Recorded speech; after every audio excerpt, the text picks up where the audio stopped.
एक समय की बात है, उत्तर प्रदेश के एक छोटे से गांव में करण नाम का एक गरीब किसान रहता था, जिसके साथ उसकी पत्नी प्रीता भी रहती थी। गांव में उनकी थोड़ी सी ही जमीन थी, जहां वो सिर्फ उतनी ही खेती कर पाते थे जिससे उनका सिर्फ 2 रोटी का गुजारा चल सके। करण रोजाना सुबह जल्दी उठता और खेती का काम करने लगता और प्रीता भी घर का काम करने के बाद खेती में अपने पति का हाथ बटाती थी। दोनों अपनी रोजी रोटी के लिए खूब मेहनत करते थे और कड़ी धूप में भी अपना पसीना बहा बहा कर खेती किया करते थे।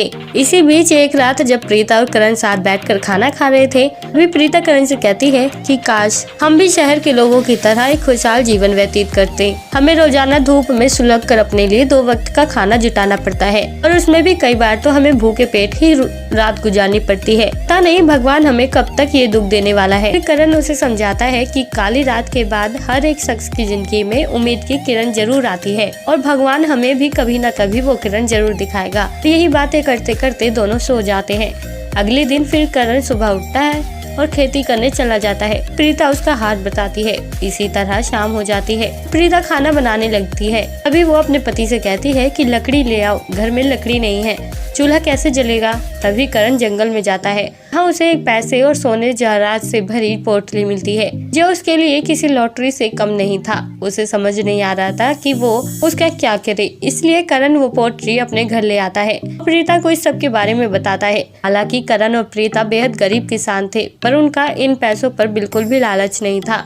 उन्होंने तुरंत फैसला किया कि वो इन पैसों और सोने से भरी पोटली को गांव से कुछ दूरी में जो अनाथ आश्रम था वहां दान कर देंगे। अगले दिन ही वो पोटली लेकर वहां जाते हैं और दान कर देते हैं। जब घर वापस लौटते हैं तो एक दूसरे से खूब बातें करते हैं और एक बार फिर अपनी खेती के काम में जुट जाते हैं। इसी तरह काफी दिन बीत गए थे, पर अचानक एक बार फिर करण की जिंदगी में एक शानदार लॉटरी लगती है, क्योंकि करण और प्रीता जिस अनाथ आश्रम में पोटली दान करके आए थे, वहाँ उनके इस नेक काम को देखते हुए सक्सेसफुल बिजनेसमैन ऋषभ काफी खुश हुआ था। इसलिए उसने लोगों से पूछताछ करते हुए करण और प्रीता का घर ढूंढा और उनके घर जाकर उन्हें ढेर सारी बधाइयाँ दी और कहा कि मैं तुम दोनों को शहर ले जाने आ रहा हूँ, जहाँ तुम्हें सभी सुख सुविधाएं दी जाएगी। तुमने जो नेक काम किया है उसके लिए ये छोटा सा इनाम है और मैं चाहता हूँ कि तुम मेरे साथ शहर चलो। लेकिन करण और प्रीता ऋषभ को मना कर देते हैं, कहते हैं कि नहीं, हमें इसके लिए कोई इनाम नहीं चाहिए, ये तो हमारा फर्ज था। पर ऋषभ के बहुत मनाने के बाद आखिरकार वो शहर जाने के लिए तैयार हो जाते हैं और इसी तरह ऋषभ द्वारा दिया गया ये इनाम उनकी पूरी जिंदगी बदल देता है।